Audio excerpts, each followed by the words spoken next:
大家好，其实一直在考虑要不要做这一部片，时间实在是压缩不了了，得长篇大论才有办法完整交代完毕。眼前看到的呢，这是青花笋采收的方式是一球一球采收了，这很适合家庭种植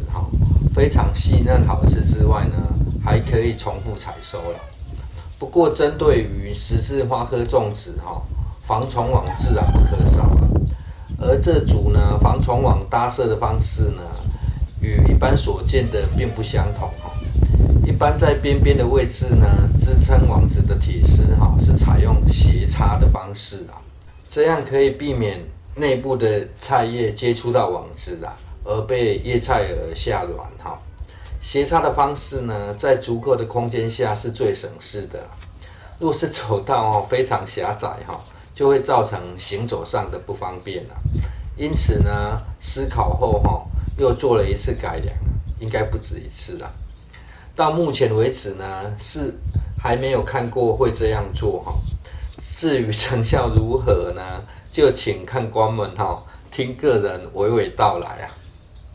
如果工作时间有限呢，就可以先把网子搭好再进行移植为了解决十字花科菜叶接触到网子所以当初呢，特地将基地做得比较宽但内部的十字花科呢，一样是采用双排种植在靠外侧的两边呢，则是多种了莴苣类分别是福山莴苣与绿卷须生菜因为这种菜呢几乎没有虫害当风吹动防虫网时呢，还是可以发挥隔离的效果啦。不过如果您之后也想要这么做那有一件事情非常重要必须优先考虑啦，就是浇水问题因为个人这走道呢，经过调整已经是可以方便自动执行漫淹了。看到影片中的田还没有翻地这11月下旬的影片呢，都快成纪录片了用处比较大的呢，可能是少数忠实的南半球观众吧。先让您看一下第一道机关虽然事后觉得有点多余在此并没有派上很大的用场当初觉得呢，为了方便采收与除草所以在支撑铁丝上呢，做了一个固定的设计但这真的只是在尝试与改进其实在自然农法下呢，根本也没有什么机会会去翻动网子嘛。移植的过程呢，就简略跳过不过呢，虽然这样的设计不知道何时才可以派上用场但至少呢，也是达到了网子可以轻易上翻的成果了。至于内部种植4排的效果呢，就等长大一点再来观看现在先来看虹吸效应进水后呢，自动漫淹的效果因为这1星期呢，可以维持3天不断的自动进水，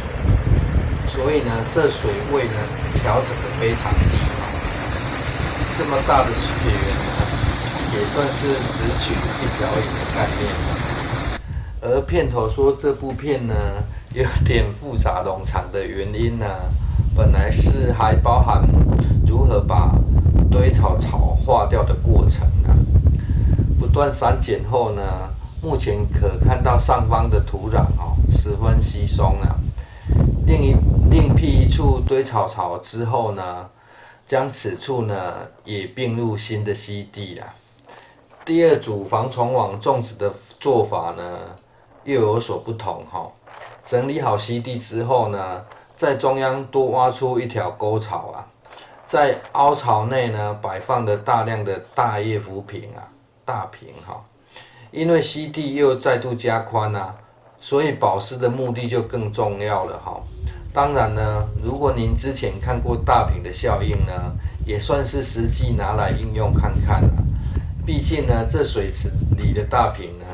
多到非常夸张总是要想出一套消化处理的方式但同样是采用4排种植哈，中间2排呢为十字花科啦。反正当初一直送菜苗来呢，好似有种不完的地一样哈。坐下，坐下。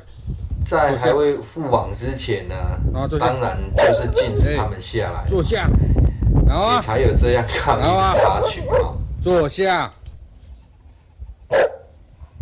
高飞坐下，坐。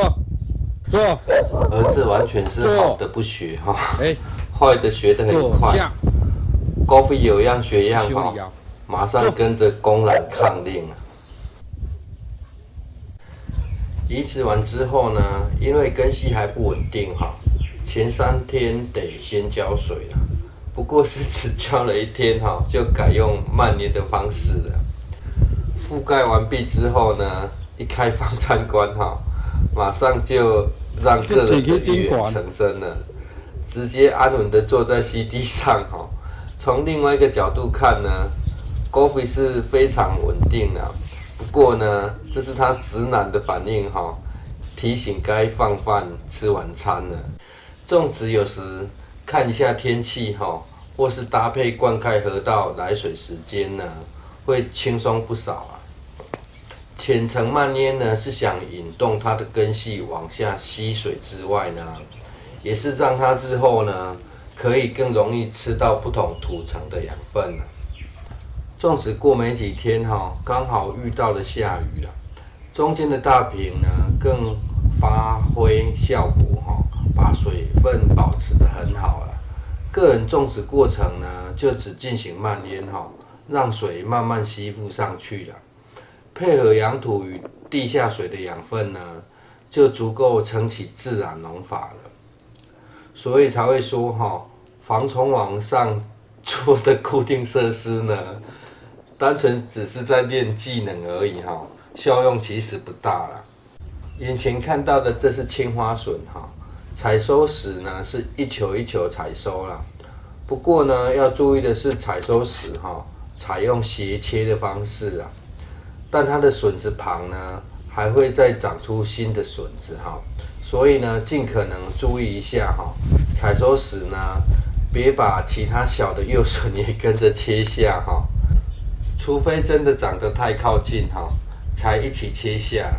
这是青花笋采收时耗工的原因啦。但好处是呢，它的侧茎哈依然可以不断的长出新笋啦。开始长笋后呢，就可以把它靠近地面的叶片摘除哈，这样可以避免茂盛的叶片呢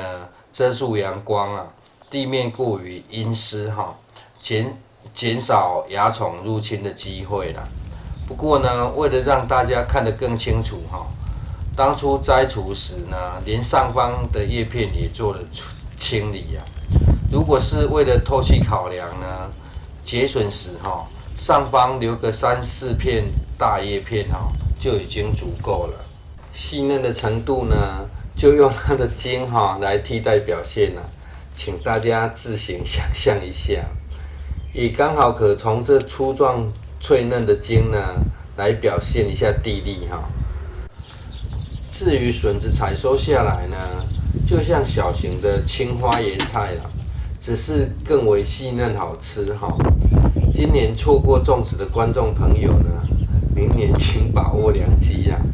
这真的可以吃很长的时间啦。几天后呢，新的叶片与笋子哈就又长出来了啦。回到前方哈，4排种植的绿卷须生菜啊，深受好评哈，所以才会在后院啊看到非常多的数量。至于另一旁的福山莴苣哈，也比原来品种的大陆妹还细嫩啊，内部与走道杂草一堆哈，放任它自由生长呢，也是不得不的选择啦。过年期间呢，还在拔草，也太悲剧了。这样的安排方式呢，还有一个目的哈，当十字花科中后期哈，需要的养分比较多了，而这些共生的莴苣类生长期较短哈，陆续采收后呢，就可让十字花科类呢独享菜床了。算是另类的提升养分方式啊。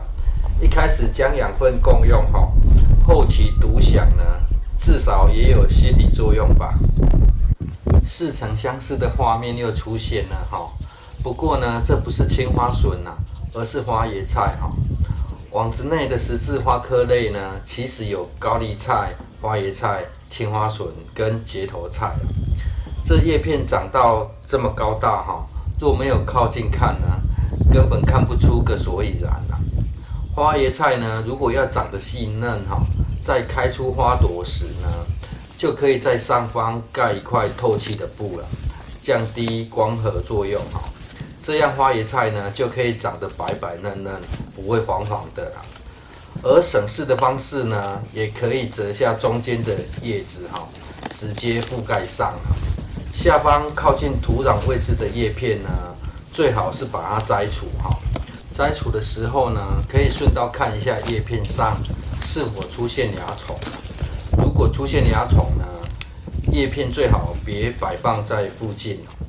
这样的方式呢，就可以大大的减少蚜虫的出现